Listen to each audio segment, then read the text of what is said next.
Semiconductors are the brains of modern electronics. China, with its population of 1.4 billion people, is the largest consumer of semiconductors in the world. China also happens to be the largest buyer of semiconductor manufacturing equipment in the world as it seeks to develop its own chip manufacturing capability. Earlier this month, the Biden administration introduced sweeping new measures against the Chinese semiconductor industry by restricting the sales of American-made advanced chips to China, by banning American companies from selling to China chip manufacturing equipment, and finally, prohibiting U.S. citizens and residents from supporting the development and production of advanced semiconductors in China. These measures, designed to cripple China's ability to have a self-sufficient semiconductor industry, represents the most stringent controls by the U.S. government on technology exports in decades. Why is the U.S. doing this? How would it affect the relationship between the two largest economies in the world? What will be its impact on the world economy? What does it mean for your money?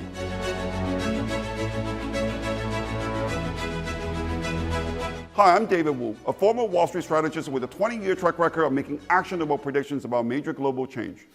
Welcome to The Money Game, where I take on groupthink, propaganda, and conspiracy theories in my critical analysis of markets, economics, and politics. Before we begin, please hit subscribe and the bell button so that you will be notified when a new video comes out. Gertrude Stein famously said, "I've been rich, I've been poor, it's better to be rich." This statement is as true about countries as it is about people.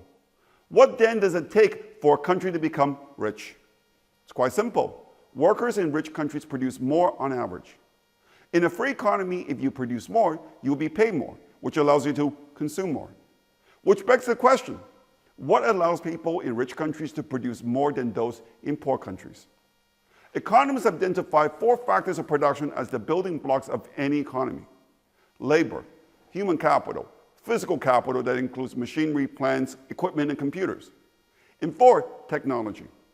It follows that the workers of rich countries produce more because not only do they have more human capital and work with more physical capital, they also have access to more advanced technology. The implication is that for poor countries to catch up, they should therefore invest more in education, physical capital, and technology. Investing in more human capital and even physical capital is relatively straightforward. To increase human capital, build more schools, ban child labor, and make education compulsory for children, train good teachers and pay them a decent salary, set high standards, involve parents. To increase physical capital, build roads and infrastructure, set up a banking system that can efficiently intermediate between savers and borrowers, design legal and tax systems that encourage entrepreneurship and investment. This is a great simplification, of course, but it's pretty much what many developing countries at varying speeds have been doing for the past several decades. However, despite the implementation of the above, very few poor countries, with the exception of a handful of small countries in Asia, have managed to join the club of rich nations in the past 30 years. The experience of many developing countries is that initially they grow quickly up to a certain income level, and then they stop catching up. This is called the middle income trap. There are lots of reasons why this may happen. One of them is lack of or limited access to advanced technology. Economists have developed a concept called total factor productivity that measures the residual, that is the unexplained part of economic growth, that cannot be accounted for by traditional production inputs like labor and capital. This residual is generally viewed as a proxy for technology. The fact that we observe a wide dispersion in total factor productivity across countries is consistent with the idea that there are big differences in access to technology between rich and poor nations. More and more developing countries are waking up to the realization that closing this technology gap is crucial if they wish to close their income gap with rich countries. This realization is why many developing countries, from China to Saudi Arabia, from India to South Africa, are creating tech hubs and investing billions of dollars in tech startups. For thousands of years, rulers have understood that technology, especially the control of it, promises wealth and power. Let's look at three examples.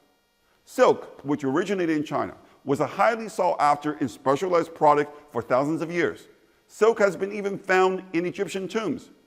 The Romans coveted silk so much that it is said that the constant drain of silver from Rome to China for silk imports contributed to Rome's eventual financial collapse.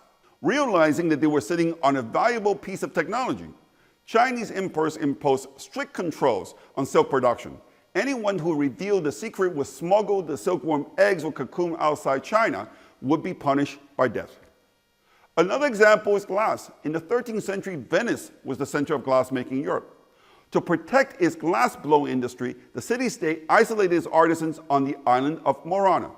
Workers who left the island were forbidden from ever returning to work again within an industry, a measure taken to stop the outflows of secrets and skills from the Venetian lagoon. Britain was the birthplace of the Industrial Revolution in the 18th century. The British government treated industrial knowledge as a state secret. Mechanics were banned from immigrating in case they took their techniques to rival nations. Anyone who tried to spirit textile machines out of Britain was hit with huge fines. Headhunters faced a year in prison for every British worker they recruited to work overseas. The rulers of China, Venice, and Britain all understood that their technology was the more valuable, the fewer countries had access to it. So what can countries which do not have access to exclusive technologies do? Developing new technologies is expensive, especially for poor countries.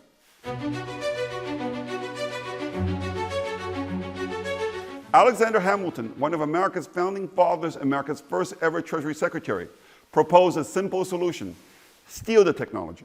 Hamilton sent spies to steal the secrets of British industry. He granted passage and patents to immigrating British mechanics.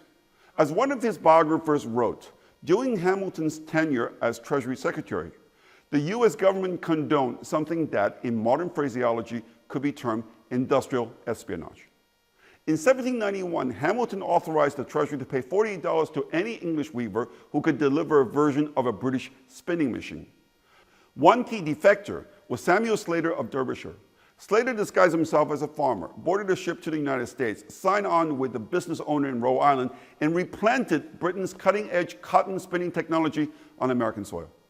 In the United States, he was sometimes called the father of the American Industrial Revolution.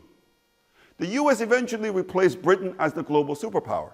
Less than 100 years later, with US hegemony facing challenge from China, Washington is behaving exactly like the British did to slow China's ascent as a technology powerhouse.